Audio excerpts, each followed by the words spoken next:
Hi, and welcome. You're listening to the X22 Report. My name is Dave, and this is episode 1761, and today's date is January 9th, 2019, and the title of the episode is The World Just Woke Up, Coincidence Part of the Plan. Now, before I get started, I wanted to talk about Trump. You might have heard in the news that President Trump is withdrawing 2,000 of our boys and girls out of Syria. Just a while ago, he took an 11-hour flight in darkness and total secrecy to go out to Iraq with First Lady to visit the troops there. He said, "We're no longer the sucker, folks," was his storming declaration. With President Trump, you get what you see, and that's what we love about him. He delivers. So does Noble Gold. They put together this stunning solid silver coin to underline that great job he's doing, with highlights of his achievement to date and a portrait on the front. Any Trump supporter would be crazy about one of these. Go to TrumpCoin2020.com and use the code X22 to get free shipping. This is a $6.50 savings. Let's get into the economic collapse financial news.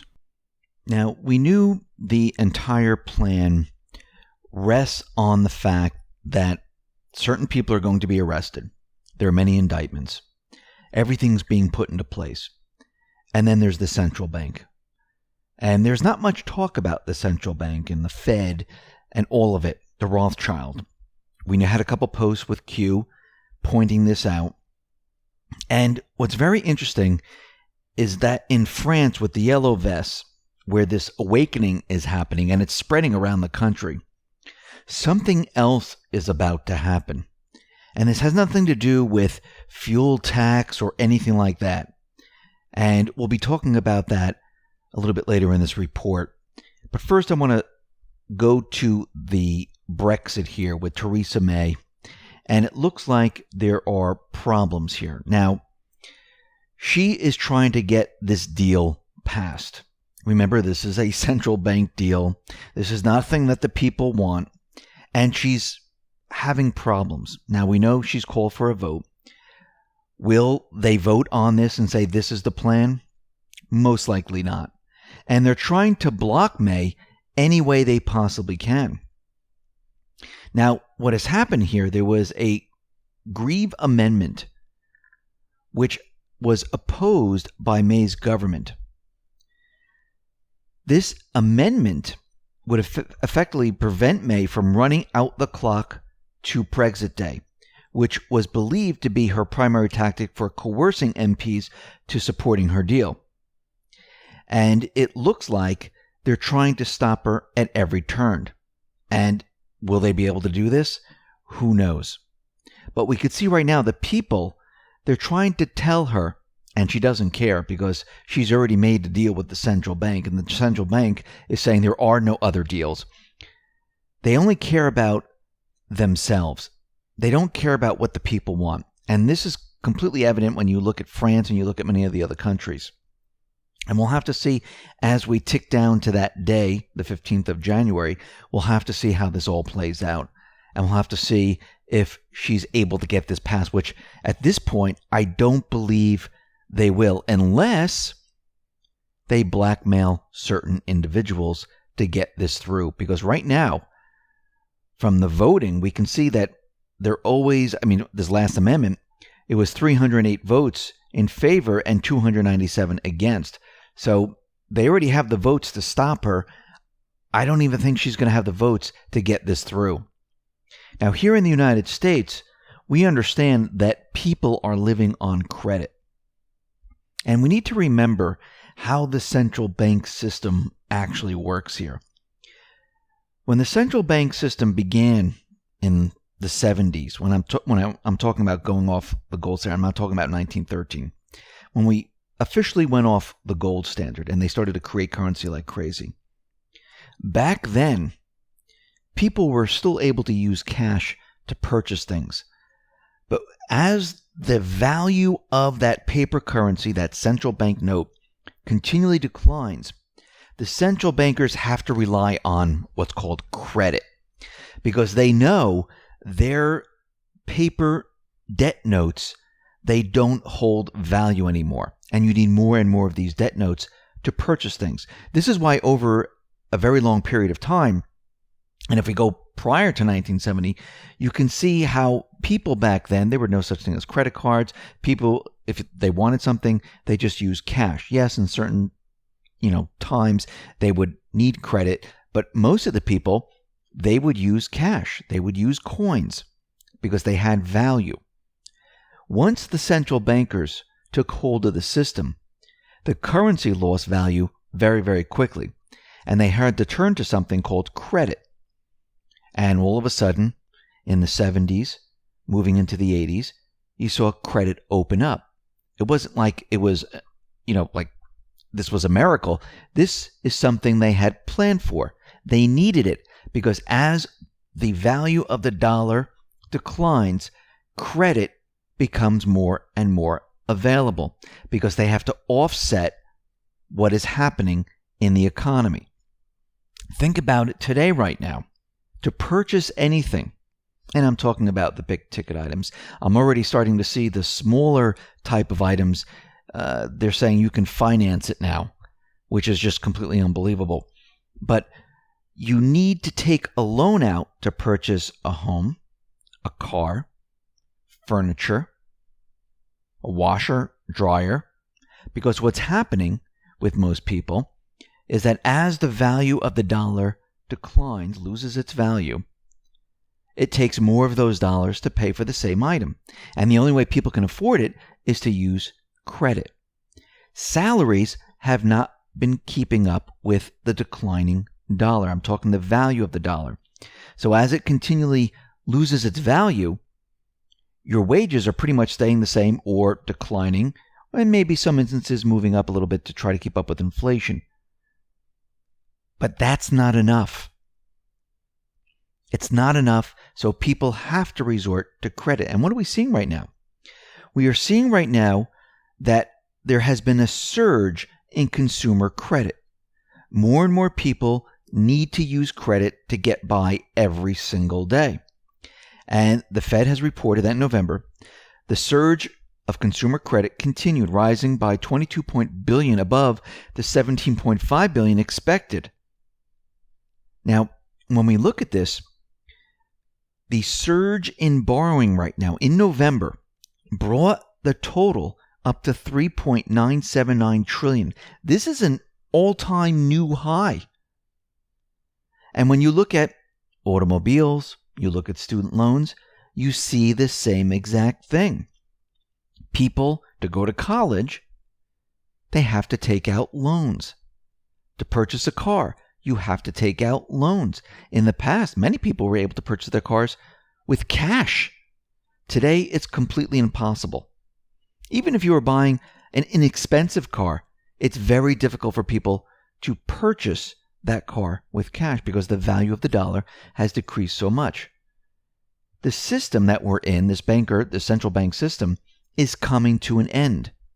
And this is what we see. Now, what's very interesting is that Fitch is threatening to cut U.S. credit rating. Now, we need to go back to the time that Obama was in the White House, and we had Tim Geithner, who was there also. And back then, S&P, they did the unthinkable, and they cut the credit rating for the United States. And Obama, Tim Geithner, they went after them. And they said, absolutely not, you are not going to do this. Fitch right now, they're saying the same exact thing. We would like to downgrade the U.S. Now, the U.S. should have been downgraded a long time ago. This is because of the debt problem. This is what Fitch said. I think people are looking at the CBO Congressional Budget Office numbers. If people take the time to look at what you can see, debt levels moving higher, you can see the interest burden in the U.S. government move decidedly higher over the next decade. This is coming from James McCormick, Fitch Global Head of Sovereign Ratings. There needs to be some kind of fiscal adjustment to offset that, or the deficit itself moves higher and you're essentially borrowing money to pay interest on the debt.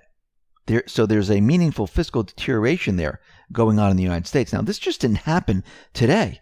This has been going on for a very long time because this is how the central bank system works. The United States should have been downgraded a long time ago. And the Obama government, they stopped them from doing it. How do we get out of this mess? We need to get rid of the central bank. It always comes back to the same exact thing. To get rid of the debt, to get out of this system, you need to destroy the central bank system. The central bank system is a no-win scenario. There's no way out of this because the first dollar that the government borrows has interest attached. So you're always borrowing to pay for that interest. It's impossible to ever pay all of this off because when the Fed creates the first dollar, loans it to the government, United States government, it's $1 and let's say 10 cents worth of interest. Where does the government, the people, get the 10 cents if that is the first dollar? Nowhere, because there's doesn't exist. So they have to go back to the Fed and say, you know something? We need another dollar because we owe you the interest. So they take that dollar and they pay them the 10 cents. But now the U.S. government has $2. And now there's interest once again. And they have to borrow again. And this cycle continues. Now we're trillions and trillions and trillions of dollars in debt. It's a no-win situation. But we know from Q, there's an awakening going on. We know the people around the world are going to start to point the finger. It's already begun. Now, the yellow vests, they are protesting in France. And reports are emerging that the yellow vests, they are planning to stage a bank run over the weekend. Now, what does that mean? They are planning to take money out of the banking system. This is what they're saying. For Act 9, we will scare the state legally and without violence. We all know that the powers of the country are not in the hands of the government, but in those of the banks. If the banks weaken, the state weakens immediately. Saturday, we will all vote by withdrawing our money to impose the RIC, Referendum Citizen Initiative, urgently. The operation is scheduled for Saturday, January 12th at 8 a.m. It will be reproduced the following month in case of failure. So they're planning to hit the government hard, sending a message that we're done with all of this. They know the banks control everything, which is really the central banks. But France, where do they get their funds from? Well, the ECB. The United States has a central bank here in the country, the Fed. Now, if we go back to Q's post 2530, this was December 2nd, 2018. Q says, what you are witnessing in France has nothing to do with gas. Brackets, bold, forced narrative. Vive la France. The people are pointing the finger. The people know who's responsible for all of this. And we know with government, with the central bank, put those together, you get corruption. You get the deep state. You get the elites. And the people in France know this. Now, once they start doing this, hopefully, and I think it will start to spread to other countries. I wouldn't be surprised if Italy joins in. And then it moves to other countries. And people are going to start to catch on. Now, Macron, he's going to try to do everything he possibly can to stop this because he knows if this goes any further, this is going to be a major, major problem. Now, I wouldn't be surprised if you see the banks shut down and don't allow anyone to take their funds out of the bank. Now, again, everyone thinks the money in the banks really belongs to you. But if you read a lot of the terms of service from the banks, it's really not your money. And the banks, they have the option of shutting down, not allowing you to take out your own money. I mean, we saw this happen in Cyprus. We saw it back then when the people said, hey, I want to go take out my funds. The banks were on bank holiday. We'll have to see what happens over the weekend. The question is, will the banks allow this? We know they don't have the cash on hand. A lot of it's digital. So there's no way they can hand out that much cash. Will they shut it all down and say, you know something?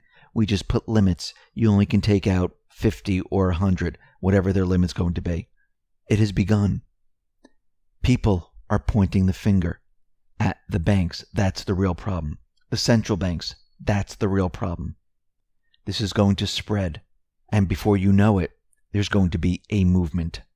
There's going to be a transition out of the central bank system. Listen, everyone, thanks a lot for listening. Be well, be safe, and especially be prepared. Thanks a lot.